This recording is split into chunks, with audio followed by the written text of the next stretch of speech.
एक गरीब आदमी था। वह रोज किसी काम की तलाश में रहता।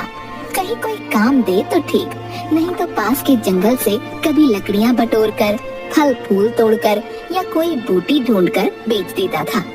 बस किसी प्रकार वह अपने परिवार को पाल रहा था। एक दिन की बात है, वह कई लोगों के पास काम के लिए गया, पर किसी ने कोई काम न दिया। उसे बहुत भूख लगी थी, तो वह पास के मंदिर चला गया। पुजारी जी को उसकी दशा पता थी। आओ आओ महावीर, आज कैसे आना हुआ? पुजारी जी, आज मुझे कोई काम नहीं मिला। तुम्हें भूख लगी है, कुछ खाया नहीं तुमने? महावीर पुजारी को देखता रहता है, कुछ कहता नहीं। पुजारी समझ जाता है और उसे एक फल और खाने के लिए प्रसाद देता है। खाने के बाद महावीर की जान में जान आई। फिर उसे अपने घर वालों की याद आई कि उन्होंने कुछ नहीं खाया होगा। घर में खाने के लिए कुछ नहीं है। वे लोग शाम को उसकी राह देखेंगे। क्या सोच रहे हो? कुछ नहीं। तुम मेरा एक काम करोगे? क्यों नहीं पुजारी जी, बताइए मेरे लायक क्या काम है? मुझे एक बूटी चाहिए, पास के जंगल में मिल जाएगी। इसके बदले में मैं तुम्हें 2 बोरी अनाज दिलवा दूंगा। तुम्हें महीने भर का राशन हो जाएगा। महावीर को समझ नहीं आया कि वह क्या कहे। उसने जैसे ही कुछ बोलना चाहा, अच्छा थोड़े पैसे भी दे दूंगा। अब तुम ज्यादा सोचो मत, इससे हम दोनों का काम हो जाएगा। पर ये बात तुम किसी को बताना नहीं। महावीर के पास कोई चारा नहीं था। उसने हाँ में सिर हिला दिया। पुजारी उसे सब समझा देता है। वह हाथ में एक बड़ी लाठी लिए जंगल पहुंच जाता है। बूटी के लिए वह जंगल में दूर तक चला गया, पर उसे पहाड़ी नहीं मिली जो पुजारी ने बताई थी। तभी उसे एक पहाड़ी दिखती है। शायद ये वही पहाड़ी हो जो पुजारी जी ने बताई थी। चलकर देखता हूँ। वह पहाड़ी पर चढ़ जाता है। उसे वहाँ बूटी मिल जाती है। शुक्रिया भगवान, बूटी मिल गई। अब मैं जल्दी यहाँ से जाता हूँ। महावीर बूटी लेकर जाने लगता है। तभी उसे एक आवाज सुनाई देती है। वह उसे अनसुना कर आगे बढ़ता है। उसे फिर वही आवाज आती है। अरे, ये तो किसी के रोने की आवाज है। लगता है कोई मुसीबत में है। महावीर आवाज का पीछा करते हुए पहाड़ी के बिल्कुल बीचों बीच पहुंच जाता है। जैसे ही वह अगला कदम बढ़ाता है, चारों ओर अंधेरा छा जाता है। वह खुद को पहाड़ी की जमीन के नीचे पाता है। अरे, ये क्या हो गया? मैं यहाँ कैसे आया? कहते हुए अपने हाथ पांव हिलाकर चेक करता है कि उसे चोट तो नहीं लगी। फिर उसका ध्यान रोने की आवाज पर जाता है। वह आसपास देखता है तो दंग रह जाता है। यह कोई और ही दुनिया है।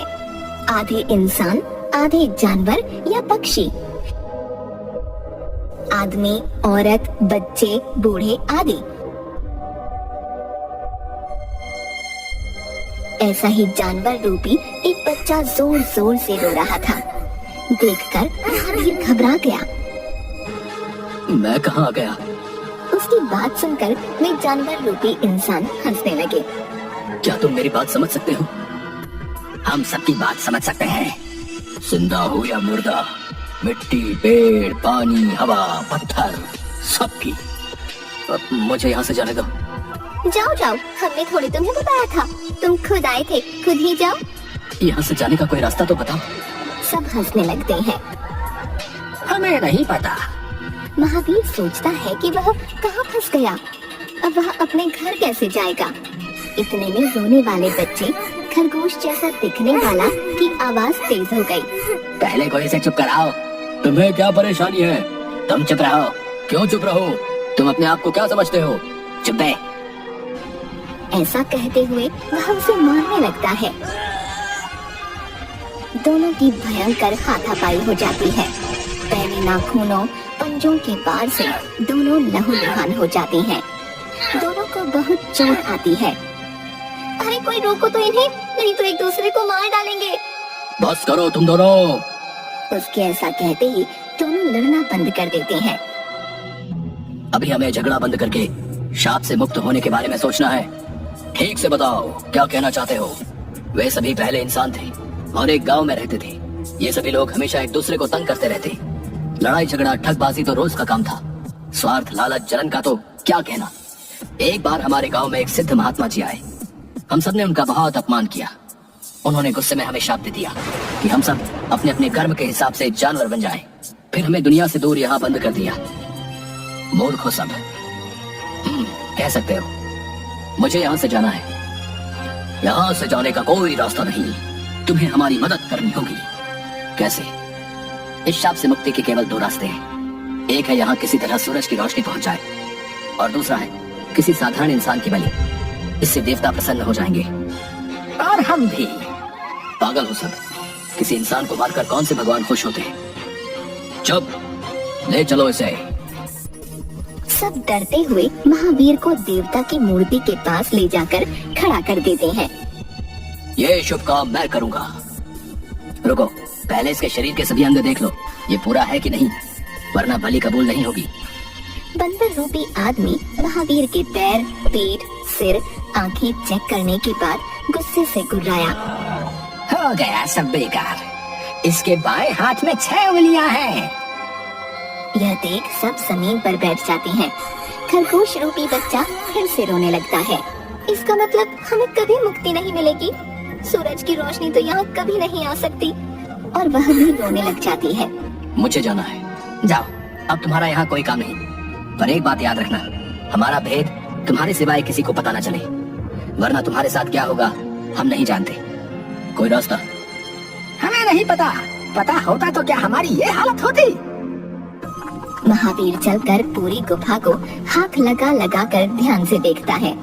अचानक एक स्थान पर हाथ लगाते ही गुफा में अंधेरा छा जाता है और महावीर स्वयं को पहाड़ी की उसी जगह खड़ा पाता है जहाँ से वह गायब हुआ था। हे भगवान, क्या मैं कोई सपना देख रहा था? घबराया हुआ महावीर पास ही गिरी हुई अपनी बूटी और लाठी उठाकर वहाँ से भाग जाता है। वह सीधे मंदिर पहुंचकर पुजारी को वह बूटी दे देता है। पुजारी, वाह, यही तो वो बूटी है। पूरी रात महावीर को नींद नहीं आती। बार बार वही रोने की आवाज उसके कानों में गूंज रही थी। तंग होकर वह आधी रात को बैठ जाता है। उसके मन से आवाज आती है कि अगर तू उनकी मदद नहीं करेगा तो कौन करेगा। वे मूर्ख उस गुफा में लड़ लड़कर एक दूसरे को ही दुखी करते रहेंगे। अगले दिन पुजारी महावीर को कुछ रुपए और 2 बोरी अनाज देता है। महावीर वह सब अपने घर वालों को देकर कहता है कि वह कुछ दिनों के लिए काम से बाहर जा रहा है। उसके वापस आने तक वे सब अपना ध्यान रखें। कुल्हाड़ी, कुदाल आदि औजार लेकर जंगल की ओर वह निकल पड़ता है। पहाड़ी के ऊपर वह उसी जगह पहुंचता है जहां से वह गायब हुआ था। उसने अगला कदम बढ़ाने से पहले सारे औजार अपने शरीर से बांध लिए। जैसे ही उसने आगे कदम बढ़ाया, चारों ओर अंधेरा छा गया और वह फिर से इन जानवर रूपी इंसानों के बीच पहुंच गया।